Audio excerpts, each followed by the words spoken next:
رائمہ عورت مارچ میں ہمیں والد سے چاہیے آزادی، بھائیوں سے چاہیے آزادی، شوہر سے چاہیے آزادی۔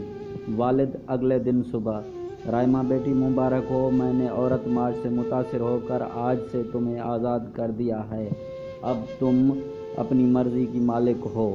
والد کی یہ کہہ کر آفس چلے گئے۔ والد کے جانے کے بعد رائمہ نے اپنے بوائے فرینڈ اور دیگر دوستوں کو کامیاب عورت مارچ کی خوشخبری سنائی۔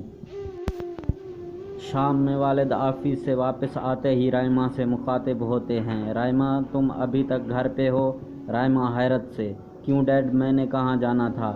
والد سنجیدگی سے: صبح تمہیں کہا تھا نا تم آزاد ہو، چلو شاباش، اپنا سامان پیک کرو اور یہاں سے نکل جاؤ۔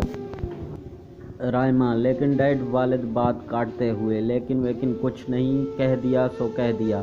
اب رائمہ کے پاس دو راستے تھے، ایک گھر سے نکل جائے، دوسرا والد کے قدموں میں گر کر معافی مانگے، شاید معافی مل جائے۔ لیکن رائمہ نے حسن کی غرور میں گھر سے نکلنا مناسب سمجھا اور اپنے بوائے فرینڈ کا نمبر ملایا۔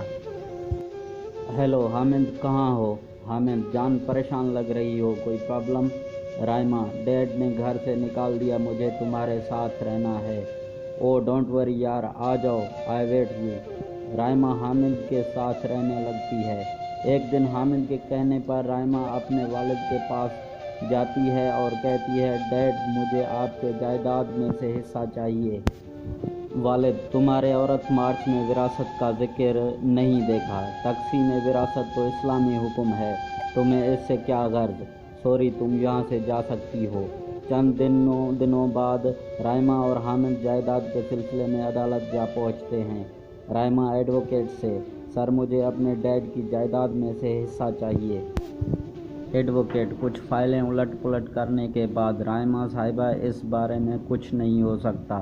آپ کے والد نے اپنی تمام جائیداد اپنے بیٹے اور اپنی چھوٹی بیٹی کے نام کر دی ہے۔ سوری۔ مزید چند دنوں بعد ایک رات حامد ایک دوشیزہ کے ساتھ میں ہاتھ ڈالے گھر میں داخل ہوتا ہے۔ رائمہ یہ منظر دیکھ کر سٹ پٹا جاتی ہے اور حامد کو سوالیہ نظروں سے گھورنے لگتی ہے۔ حامد: رائمہ، ان سے ملو، یہ سمرین ہے، میری منگیتر، میرے پیرنٹس نے اس سے میری شادی ارینج کر دی ہے۔ اور رائمہ، تمہیں اب یہاں سے جانا ہوگا، خاندان میں باتیں بن رہی ہیں، تم چاہو تو ایک دو دن رک جاؤ۔ Okay bye. حامد یہ کہتا ہوا دوسرے کمرے میں چلا جاتا ہے۔ وہ رات رائمہ پر بہت بھاری گزرتی ہے، اسے اپنی بچھڑے رشتہ دار، لوٹی عزت کا خیال بہت تڑپاتا ہے۔ اگلے دن وہ چھوٹا سا بیگ تھامے حامد کے گھر سے منزل سے بے خبر نکل پڑتی ہے۔ تھوڑی دیر بعد وہ بس اسٹاپ پر اس حال میں کھڑی تھی کہ پیر لرز رہے تھے، دل کی دھڑکنیں رکنے کا نام نہیں لے رہی تھی، آنکھیں امنڈنے کو بے تاب تھیں۔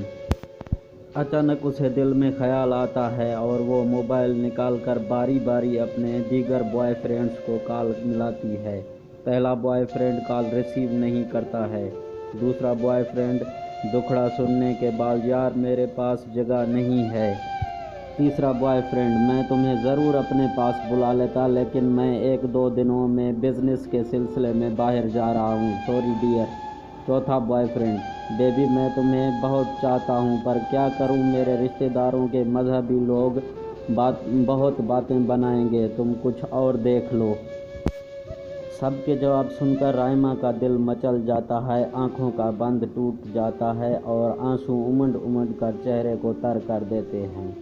رائمہ اپنا چہرہ چھپانا چاہتی ہے، لیکن کاندھے پہ دوپٹہ، نہ سر پہ اسکارف۔ وہ اپنے دستی رومال سے چہرہ چھپانے کی ناکام کوشش کرتی ہے۔ جی ہاں، وہی چہرہ جس پہ برقع ڈالتے ہوئے اسے ذلالت محسوس ہوتی تھی، برقعے والیاں پتھر کے زمانے کی لگتی تھیں۔ رائمہ بوجھل قدموں کے ساتھ چلنا شروع کر دیتی ہے اور بادل ناخواستہ اپنے شہر میں قائم ایک ویلفیئر کے زیر اہتمام لیڈیز ہوم میں پناہ گزین ہو جاتی ہے۔ اب اسے اپنی اوقات نظر آتی ہے کہ وہ ٹیشو پیپر ہے یا ڈسپوزیبل برتن جسے استعمال کر کے کوڑے کے ڈھیر میں پھینک دیا گیا ہو۔ یہ دنیا گول ہے۔ رائما جس مرد سے آزادی کا نعرہ لگا کر چلی تھی، آج وہ جس ادارے کے رحم و کرم پر ہے، اس کا مالک بھی مرد، منتظم بھی مرد، اخراجات کے لیے چندہ کرنے والے بھی مرد، چندہ دینے والے بھی مرد اور محافظ بھی مرد۔ جی ہاں، وہی مرد جو باپ اور بھائی اور شوہر کے روپ میں پسند نہیں تھے۔